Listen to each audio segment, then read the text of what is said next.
Now, this year is the 40th anniversary of Soul Mining, the debut album by thethe. My very special guest on the show this afternoon is the band's founder and lead singer, Matt Johnson. Good afternoon, Matt. Good afternoon, Chris. Is life good? Yeah, I've got no complaints. Life's good. Lots of lovely family and friends, and get to do what I love doing. Have done for decades, so I'm pretty happy. You do have a bit of a reputation for being elusive, don't you? Oh, I am elusive, but I'm not miserable. I'm quite private, and I'm quite lucky in that the level of success that I've had has enabled me to have a sort of fairly free life in terms of, work with who I want to work with, when I want to work with, and tour when I want to tour.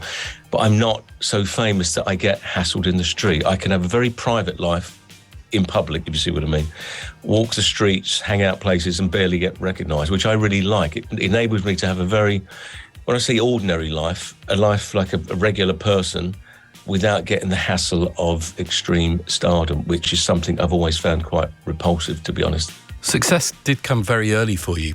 Soul Mining was a big hit album 40 years ago. I'd like to go back to before that album came out, Matt, and find out what led you into music. What did you do when you left school? Well, at school, I was a terrible truant, and this is something I like to tell young people today that are struggling at school. I didn't have a good time at school academically. I had a great time socially. I was very naughty. I played truant a lot. Unfortunately, I never had a single teacher that really took much interest in me. But I knew I wasn't stupid. I had a sort of an intuition and an instinct, developed a love of music at a very early age, about age of 10 or 11. I formed a band with a good friend of mine. He's still a good friend of mine, Nick Freeston. He was my drummer. I played guitar and sang, and we did little gigs in the local area. And that was my passion, really. And so I left school at 15, and I worked in Soho in a recording studio in Wardour Street from the age of 15, which is very young. I was going out to a lot of gigs, but the post-punk era was just happening, and I loved the experimental music that was happening on then. So I really was addicted to music at a young age. I was out and about a lot in Soho and the West End, because it was quite a small music scene, the independent scene in that time, but labels like 4AD, Rough Trade, Cherry Red, Fetish Records, Mute Records. I got to know a lot of those people, got quite friendly with them because it was a small scene. And so I started releasing my first records as a teenager. Although Soul Mining's 40 years old, I suppose I do feel I've been professionally involved in music for 50 years, really, because I've been doing it that long. Where did Soul Mining start life? There's an album I did called Burning Blue Soul, which was released on 4AD. And then I started working on another album called The Pornography of Despair, which was never released because in between Burning Blue Soul and Soul Mining, I signed to CBS Records. Pornography of Despair got put to one side, and I started working on Soul Mining. In fact, the first single from Soul Mining was Uncertain Smile, but that had already been released as an independent single called Cold Spell Ahead. There was multiple versions of that.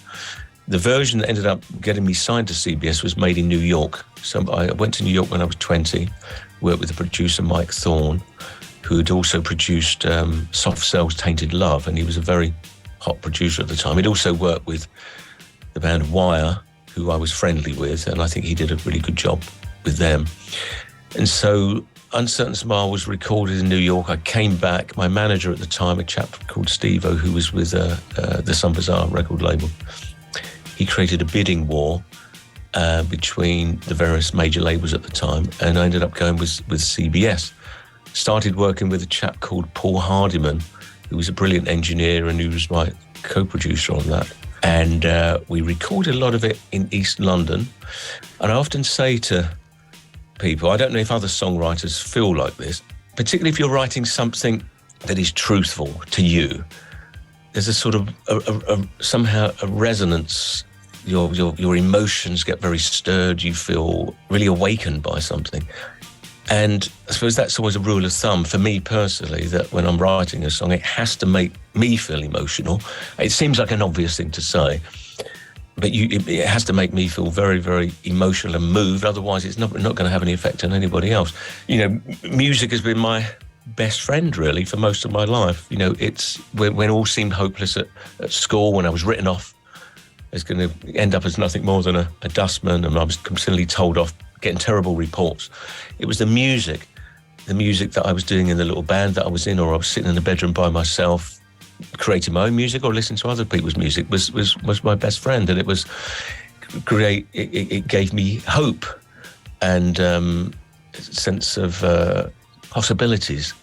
And a lot of people say to me, that they wish they were musical. I think anybody that appreciates music is musical. It's a language, it's an appreciation. It's one thing creating it, but creating music without somebody to listen to it doesn't really exist. So I think anybody that can really appreciate music and enjoy music is musical. Matt, are you from thethe or are you thethe?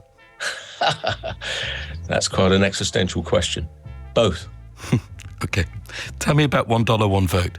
$1 One Vote is a song that's been knocking around for a while in various forms that I was never able to really finish for some reason. And it was the experience of the last couple of years, what I call the descent into dystopia that we've all experienced, that really inspired me to finish it. So I was very, very pleased with these lyrics. I don't like spoon-feeding the audience. I think the audience are intelligent and don't need to be told what the meaning are. The words are fairly specific, but I feel that they quite neatly sum up the strange times that we're living through. There's a certain degree of anger and passion in the song, but also I'm pleased the melodic content, that I think it's a positive song, ultimately. Time to take back what we own. The people have the power. That sort of message. Your voice still sounding fantastic, Matt. The B-side of $1 One Vote is a long-time fan favourite, Mrs Mack. Why have you finally released it? Well, this came out as a download single many years ago. It was never given a physical release, but I was always very fond of this song. It was written about my first day at school, and it was a school, an old Victorian school, or at least an old Victorian building in Stratford in East London. And it was the Grove School on Salway Place, which was the back of Angel Lane. It's demolished now, unfortunately. The teachers and the headmaster, they were very strict in those days. And it was a poor area of London, so I suppose they thought they were doing the kids a favour by forcing you to eat this food because they felt you might be malnourished otherwise.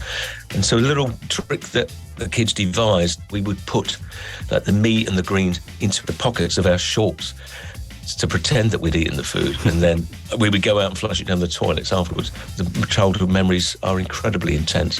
That all sounds very familiar. The artwork for these new releases is by your late brother, Andy Dog.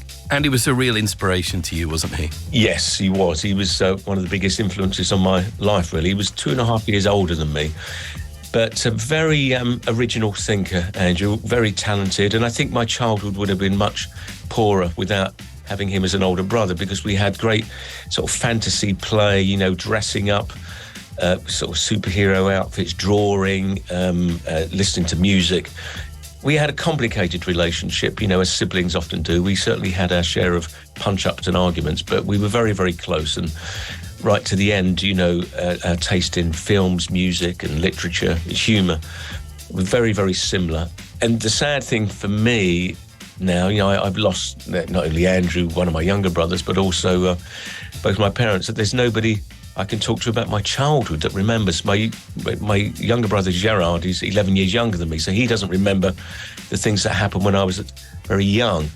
And this is something that happens to all of us as we get older. It's life, and this is not being negative, but it's a life of loss, isn't it? Gradually, everything slowly starts to disappear from life, and new things come into your life, but it's very hard to then go back and remember and to corroborate, really, certain events that happened if you were sort of 6, 7 or 8 years old. And for me, nobody remembers. And Andrew had a good memory. Yeah, I miss him very much. I miss him a lot still. It's been brilliant having you on this afternoon. Thank you so much. I saw you live at Festival Number 6 in Port Merion. That was back in 20... Remember we had our wellies on, didn't we, Chris? We did. Yes. Yeah, it was a real mud bath. That was back in 2018. You don't play live often. Are there shows in the pipeline? There's shows in the pipeline for later on next year. I am in the studio working on the new album and writing words and testing music out. I'm pleased with the way that it's going. And I mean, the way that the live scene is at the moment, you have to book so far in advance. So we're looking at sometime in 2024 That's the plan. Okay. Matt, thank you so much. Thank you, Chris. You have been listening to Radio Cineola. For more information on thethe and Radio Cineola, please visit www.thethe.com.